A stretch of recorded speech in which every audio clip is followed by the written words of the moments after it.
Hello, everybody, and welcome back. Finally, we got a new episode on our hands.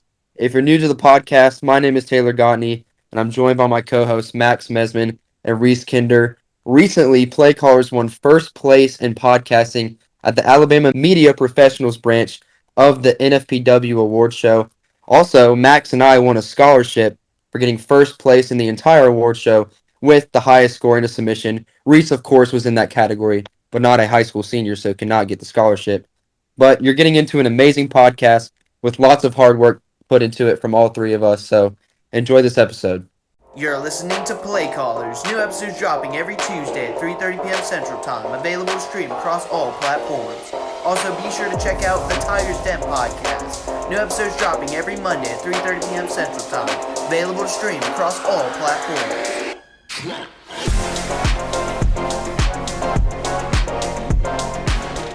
All right, enough talking about our accolades and everything. Today we have a legend in our presence joining us on the podcast. Recently inducted into the Alabama Baseball Coaches Hall of Fame, four-time state champion, drafted in the 14th round by the San Francisco Giants in the MLB draft, and now coming to a close on his 32-year career as the Auburn High baseball coach. Please help me in welcoming a very dear guest, head coach Matt Cimo of the Auburn baseball team. Coach, how are you doing on this beautiful Masters Sunday afternoon? Great, thank you. Thank you for that great introduction. That was awesome. I appreciate No that. problem. Legends deserve a great intro, that's for sure. Yes, So sir. overall, talking about now, a very good week for your team. Y'all won the series against Central with 2 wins and scores of 8-5 and 3-1. Will you talk me through those wins and some of the memories that y'all made on that walk-off against the argumentative #1 team in the state and maybe even the nation? Well, I think it was a Tanner Waltrip day. We were down 4-0, and Tanner, or down 4-1 when Tanner hit a grand slam in the first game to propel us to 5-4, and that momentum just kept us going. And Tanner came in and then got the save for that game. And in the second game, it was a 1-1 game going to bottom of 7th, and he just pitched the 7th, and he hits a walk-off home run. And you can't ask anymore from anybody. And Tanner's such a great kid, and good things happen to great people, and I'm just happy it happened to Tanner. Yes, sir. Tanner Waldrop, if the fans don't know, actually signed with Auburn University. Super excited to see him in the orange and blue. But kind of going away from the present, let's talk about some of those early days when you were involved in the game of baseball. Growing up in Illinois, you were involved in baseball until you made it to the collegiate level at Eastern Illinois and won that Division II championship.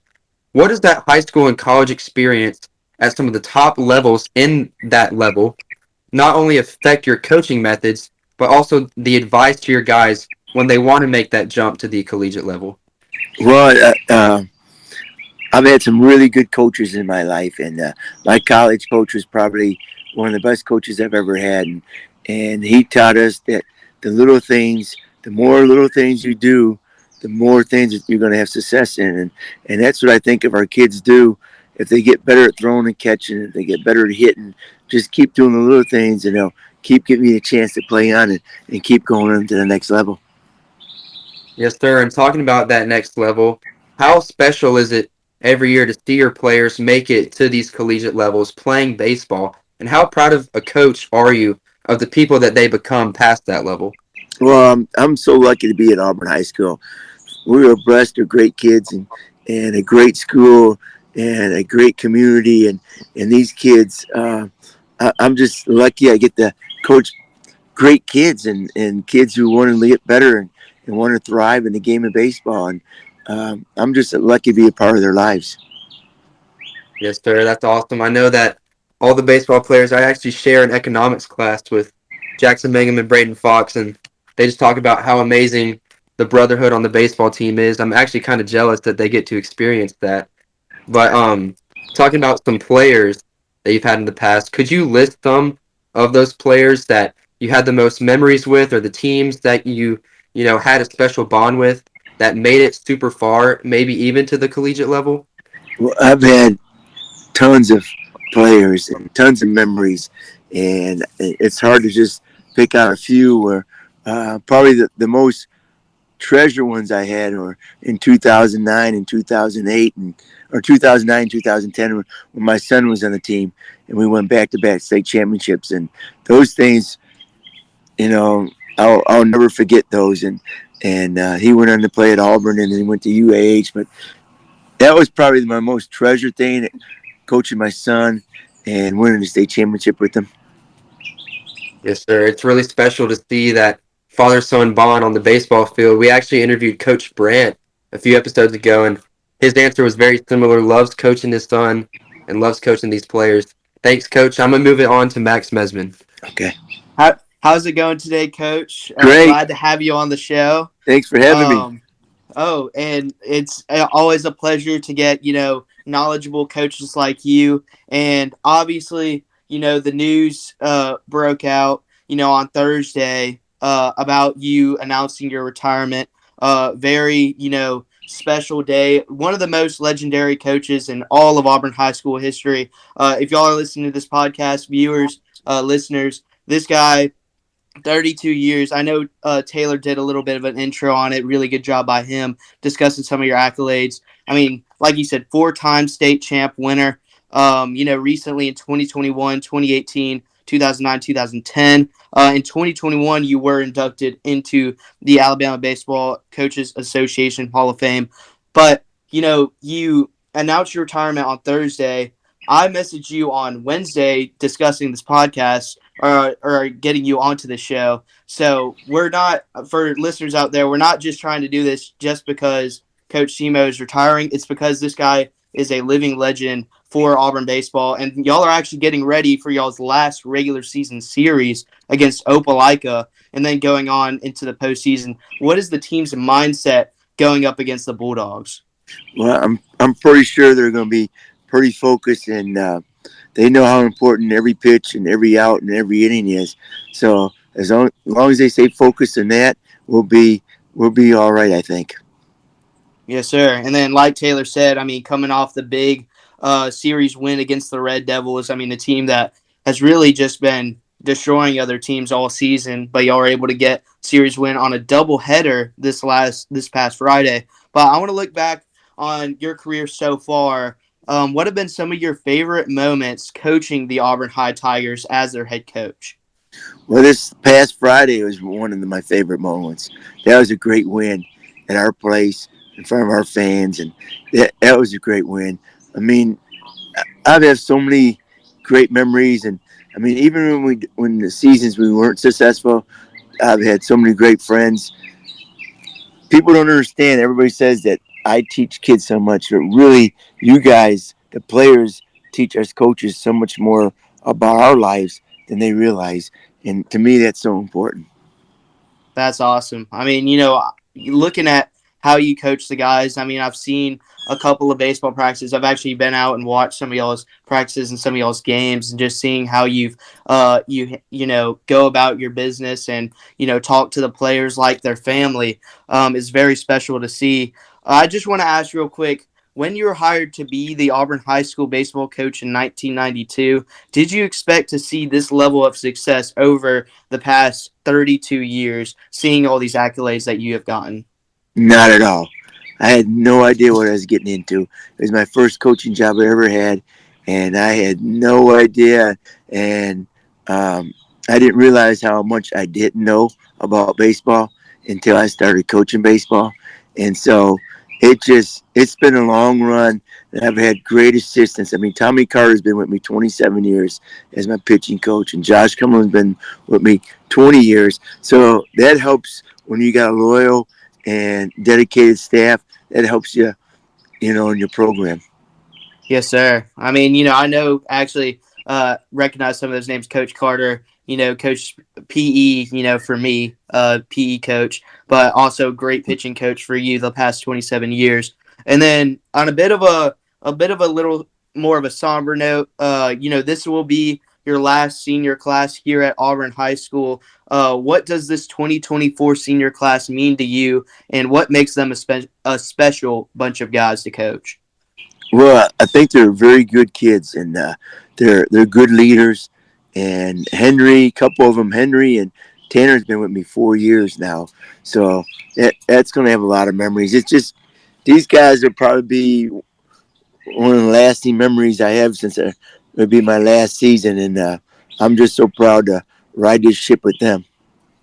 Yes, sir. I mean, I can't wait to see it. But I mean, Reese, and Taylor were actually discussing before you joined the call. I remember me and Taylor were actually at National Signing Day taking pictures and stuff. And I remember this being one of your, you always have a big class of guys going to the next level, and then you also have a lot of guys going to D1. For example, this year you got Henry Allen, you got Tanner Waldrop, plus among others. But I remember, seeing you getting emotional, talking about, these players and what they mean to you.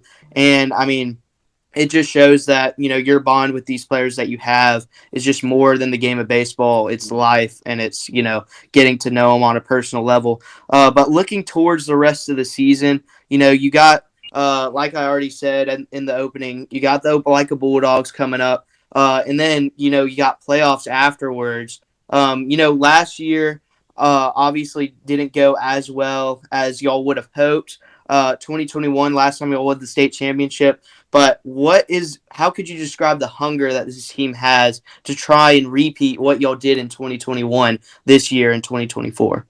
Well, I think they really want to win. And I think this is be a big week because we have to win this week.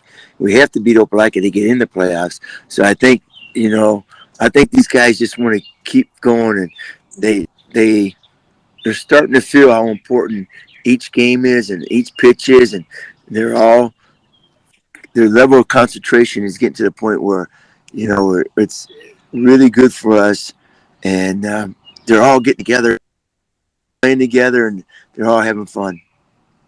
Yes, sir. I mean, when we're seeing it on the field, the team progressively getting better as the season goes along with that big win against the Red Devils once again. But my last question, and if you don't feel like answering, that's totally fine. But I would like to ask, because I'm pretty sure the fans want to know, was there anything specific that went into your decision to retire this year? No, I'm at peace. If you take my 3 years of college baseball and my 9 years of minor league baseball, and then my 32 years, and you add that up, that's 44 years of baseball. And I think that's been a long time. And I got a grandchild now, and I just want to spend more time with my family. That's awesome. That's very special. I mean, you know, this Auburn High School baseball team, the city of Auburn has loved having you. And we're looking forward to the rest of this season, and then obviously what you do after coaching, enjoying your time with your family. That's very special. Thank you, Coach Cimo, and now I'm going to send you over to my colleague Reese Kinder. Thank you. How's it going, Coach? Reese, how you doing? Good. I'm just gonna do three quick questions and then hand it over to Taylor. But my first question here is, what are some most valuable lessons that you've learned from coaching high school baseball these past 32 years? That you must stay in the same level. You can't get too high. You can't get too low, because the game of baseball and the game of life hums you in a heartbeat. You can be a king one day and you can be on the bottom next day, and you just got to stay positive all the time and just keep grinding it out. Yeah, I mean, like, we've seen baseball change over the years. A lot of stuff's been changing, and I mean, how has baseball evolved over your time as a coach? Well, I think there's more statistics involved, more analytics involved. Where before, I think the game was just you went out and played it, and it was a game, and you had fun, because it's the only sport where the umpire is play ball. So I think Yeah. sometimes the message of playing the game gets out of context because there's so many other statistics going involved in the game. Yeah, I mean, I've seen the movie Moneyball a few times. That's one of the many movies that shows why baseball has changed so much with statistics, and I mean, it's actually been crazy with all the statistics and everything. Basically that's what they base all these awards off of now in Major League Baseball. So, but my last question is, you don't have to answer this question, but I just want to know, what are your plans after retirement? I have no idea. Um, I just know I don't have to get up at 4:30 in the morning to go work out at 5 to beat my team in there at 6. So I get to sleep in a little bit, kind Yeah. of enjoy life, and I really have no idea what the next chapter of my life will be. I'm just going to live for now and try to do the best each and every day. Well, thank you, Coach. All right, thank you guys. Great job, Max and Reese. Coach, I'm going to ask about 2 to 3 more questions and then do the outro, and we'll get you on with your Sunday afternoon. Switching to a more, personal question, kind of getting a little emotional. What has Auburn High School meant to you, not only as a coach, but as a teacher and a mentor to kids coming up through your program? What has that meant for you? Oh, it's been amazing. This has been one of my best blessings in my life. This is the longest place I've ever been in 32 years in my life, and the best. And it seemed like each year it got better and better. Our administration is great. The teachers I work with are great, and the student body at Auburn High School, the kids that I get to teach every day and work with every day are so great kids and so eager to learn that you just can't be in a better place. Yes, sir. It's awesome. Contentness is one of the grand things that people sometimes take for granted. They want more, they want less, but I mean, these answers coming from you are just making me super happy and content with not only the baseball program, but where I am in my life, and I'm sure Max and Reese feel the same way. I want to ask, what is your biggest advice to people watching or listening to this podcast that maybe trying to get into baseball, playing baseball or coaching baseball? What would you say if you could leave them with one thing to focus on if they wanted to succeed in the game of baseball? Keep things simple and to trust your own judgment and have surround yourself with winners and you'll have a lot of success. Yes, sir. Simple, simple, simple. That's what the game of baseball is. We see it everywhere. People trying to make it super, super complex. I mean, it is a pretty complex game, like the rules and everything. But yeah, Yeah. simple, simple, simple. Baseball is definitely America's pastime. Me and Reese are big MLB guys. Max, not so much, but I mean, Who's your favorite teams? The uh, Braves. definitely the Braves. Braves. Max is a little bit different. Mine is the Red Sox, sadly, but right now, Oh, So hey, we the got to win Braves. today, but It, we beat the the Braves Angels. hitting coach was my teammate in college, Kevin Seitzer, Oh and yeah.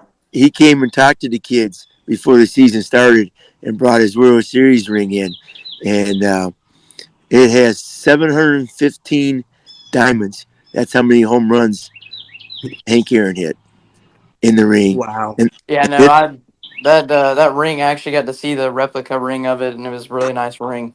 yeah, it's he brought it in, and then it opens up and it lights up the Brave Stadium, and in the stands it has every home run in I believe in a blue, some kind of blue stone, Yeah, and I'm pretty sure it's blue.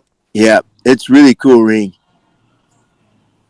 But That's Two, crazy. two of our biggest fans are Coach Gosby, and I can't even think the lady that works with Coach Gosby, the driver's ed. Uh, God, Mm, my mind yeah, just went blank. I can't think of her name either, but yeah, no, I'm sadly a Red Sox fan. I say That's that. good. I mean, you know, what made me a Red Sox fan was I went to some of their games. My mom took me to some of them back when we went to Boston for the summer, and I went to 6 games in Fenway, and Wow. yeah, it was awesome. And I mean, we're 8-6 right now. We're not looking too bad. Tyler O'Neill leading the MLB in home runs, but Yeah, he's from the Oh, Cardinals. not I'm no I'm more. a diehard Not, Cardinal fan. okay. I Okay. love Yeah. St- So we got him from the Cardinals. I think it was 2 or 3 years ago, and right. yeah, and he's been good. But yeah. And Taylor, you got any more questions to ask Coach Cimo? I just got one more, and then we'll get on with our Sunday. Okay. Um, this is kind of an emotional question. I mean, it's kind of just wrapping all of this. I mean, we could talk for probably 5 hours about everything that Coach Cimo has done for Auburn High School. How much are you going to miss all the guys that you've coached for Auburn High School, your legacy that you've made here? and this team that you have built from the ground up. How much are you going to miss that? Oh, I'm sure I'm going to miss a lot. I really don't know because I'm still involved, but I'm sure next fall when I don't have to go to work, I'll probably be really bummed out because I'm going to miss starting to work with the guys coming in. And, it's the best thing about coaching now as I get older, my players are getting older and I see them at tailgates and they got children and I get to see their children. It's just amazing thing to see how players grow up and become very successful parents. Yes, sir. I can't even imagine the feeling of seeing, the little high schooler in ninth grade, 10th grade that you saw just grow up to be an amazing person. And I know The first person I met, one of the first classes I met our first year, I had to teach at Drake in '92.